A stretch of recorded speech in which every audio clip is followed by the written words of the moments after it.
Good morning, everybody. Happy Monday. We have an amazing show for everybody today. What do we have, Krystal? Indeed, we do. Many wonderful, interesting stories to cover. Of course, we're going to talk about CNN Plus. We have Sarah Fisher on. And not to give it away, but we do have a little bit of a surprise for you. Something that we've purchased on behalf of the entire Breaking Points community, so stay tuned for that.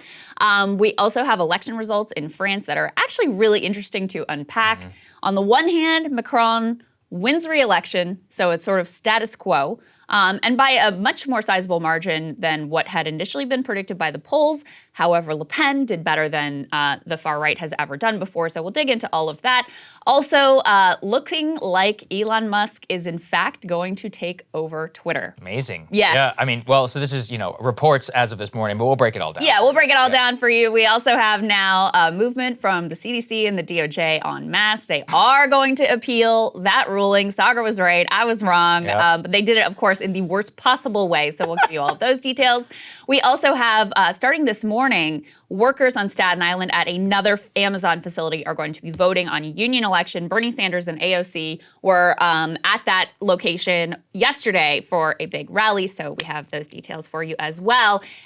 And very excited to announce yet another Breaking Points partner, Jordan Sheridan and Status Quo. They're going to be providing us with exclusive on-the-ground footage. He was there, and by the way, Jordan was there from the beginning with regards to the Amazon union election. One of the only reporters and news outlets that actually took the chance seriously that they could actually prevail there. He was there on the ground at the rally yesterday and sent us some exclusive footage that we're going to take a look at in the show. So very excited about that. Yeah, we've been relying on Jordan for years. One of the things that we've heard from you and that we want to make sure that we're spending your hard-earned money correctly on is having an on-the-ground presence at some of the places that are completely undercovered and that you care about. So Jordan will be doing this for us, basically on a continual basis, not just on Amazon, but on whatever story strikes everybody's fancy across the country. So there we go. All the administrative stuff out of the way. We got actually even more for you tomorrow. We can't overwhelm everybody. Yeah, we have to parse this out. But I do want to say about Jordan. Yes. I'm really excited about the whole ecosystem that we're building out here and all the partners and relationships that we have. And I hope you guys seem to have really enjoyed the content. I know Maximilian Alvarez put his first piece up over this weekend that people seem to really love.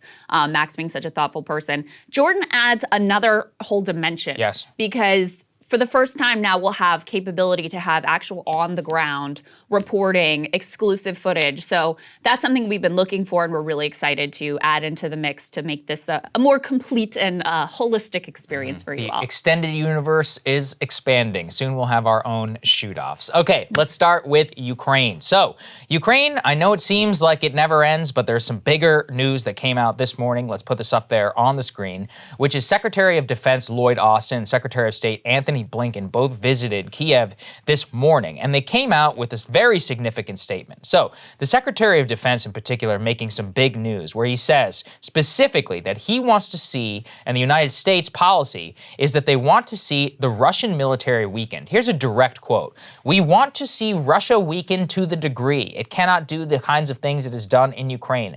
It has already lost a lot of military capability and a lot of troops, and we want to see them not have the capability to very quickly reproduce that capability." So that is military speak for we want to continue to see the Russians suffer as much as they possibly can in Ukraine. Now, look, obviously, I agree with the sentiment. However, whenever it comes to official statement of U.S. policy, it cuts against what we have been speaking about, Krystal, which is that the United States is not currently offering any sort of hope or even really want of a peace process. Yeah. Obviously, we have to support Ukraine. If Ukraine doesn't want peace, then that's what it is. But in terms of what we should want an end to the conflict. And the U.S. is now pretty much explicitly declaring this as a proxy through which they want to see as official statement of U.S. policy by the Biden administration to quote unquote weaken the Russian military. What does that mean? Well, it means, as we have seen what accompanied their visit, hundreds of millions of more dollars that are being sent to the Ukrainians in terms of military aid. That's right. It means that.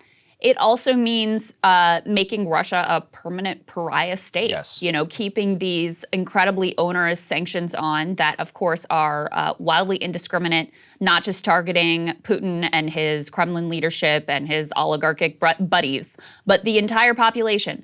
And so what the official policy of the United States government, which has been clear for a little while, but this makes it even more official, is basically we are going to make Russia a pariah. We're going to try to bleed them dry. And what Biden had said originally, that Putin cannot remain in power, and what aides had been leaking and saying privately that basically the only end game is to push him out of power, that is now becoming very close to official U.S. government policy. And the impact of our actions, look, it's not all about us, but, we're kind of a big player in all of this and have significant influence over the direction of this conflict.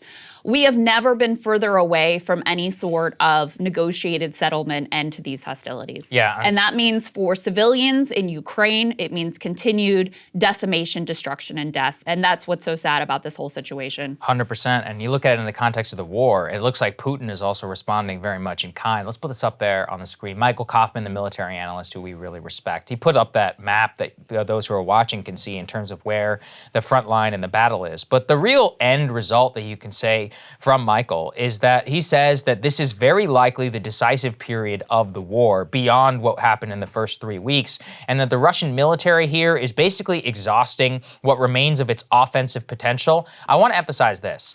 They're exhausting their offensive potential in the context of how they're selling the war to the Russian population.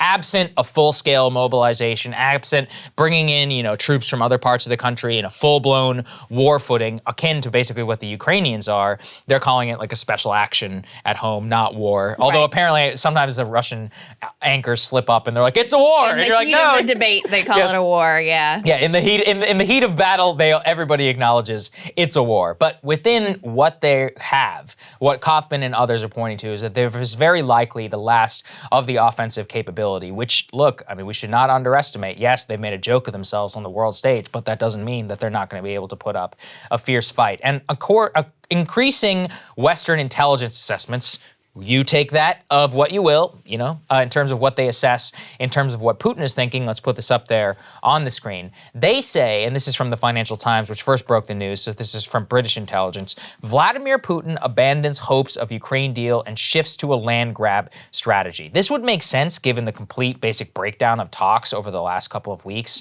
The Turkey talks basically went nowhere. Escalation on the ground has continued. You saw the strategic withdrawal from the city of Kiev, and now you basically see a full-scale war for the eastern part of the country and of control, that Putin is now looking at this as a pure land grab in order to try and grab as much land as he possibly can, which is going to ensure an intense amount of death and, unfortunately, an intense amount of fighting on the parts of the Russians. Because if this is the last of their offensive capability, you can be sure that they are going to be grabbing as much as they possibly can before we even try to reach a negotiated settlement. And in terms of the parts of the Ukrainians, they've put up a fierce and a fierce resistance. But we did see, one of the major cities there in Ukraine already fall, and who knows how much longer they can hold out in that part of the country, which is already in a civil war for the last 8 years. Yeah, Kaufman really, he's very clear. He doesn't want to hazard a guess as to what happens in eastern Ukraine and which side is ultimately going to get the upper hand. And by the way, to your point about, will there be a broader military mobilization from Russia where they actually are telling their population it's a war and preparing for that. There's a very ominous sign this morning that, I'm not going to hazard a guess as to what exactly is going on there, but there are reports of explosions at a gas facility inside the Russian borders. Wow. So, they could spin that as this was a Ukrainian attack. Perhaps it actually was a Ukrainian attack and say this is a direct attack on our soil. Now it's time we have to fully mobilize and fully go to war. Right. Again, don't know that that's the direction it's going in. I'm just saying those are the reports that are out there this morning, and it's a very ominous development. With regards to Putin and this report that, he was kind of interested in a deal, was going back and forth, and now has sort of decided that, no, we're just going to go for this land grab strategy. Part of what he has always wanted as a key priority here is not just the eastern region, but also this land bridge to Crimea, So that seems to be the direction that they are ultimately moving in. And the fact that the deal is effectively off the table now, I mean, that's just an extremely sad state of affairs. And I think it's an indictment of U.S. policy and U.S. actions with regard to Ukraine. They said there was hope for a deal. This is one of the sources who were speaking to the Financial Times. Putin was going back and forth. He needs to find a way to come out of this as a winner. And then you contrast that to Ron Klain saying, no, we have no interest in giving Putin any sort of an face-saving off-ramp. And the administration's increasingly clear posture that their official policy is basically, Cold War with Russia to the end.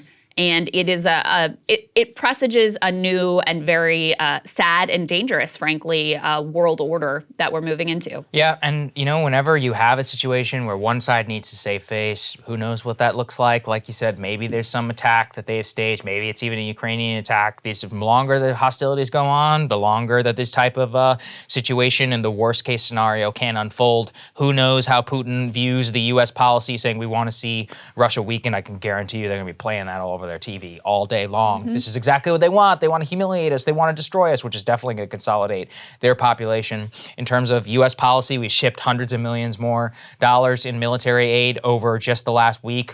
Several different appropriations of weapons that are heading over there. So look, this is entering a new phase. Unfortunately, one we basically predicted from the beginning, which is we're very likely to see a massive stalemate. World War I, people thought the same thing. They're like, well, we've lost enough people now, so now we got to come out of this thing on top. We have to go and grab this land. Alsace-Lorraine, was it really worth 2 million people who died over that soil? Pretty much everybody agrees not, but the same traps of war, the same leaders, and the same hubris. We are sadly in the same situation as we found out then, and in almost every war since. Now it's all a game of attrition, and we'll see how it works out, but it's sad. Cable news is ripping us apart, dividing the country, making it impossible to function as a society, and making it impossible to know just what is true and what is false. But the good news is they are failing and they know it.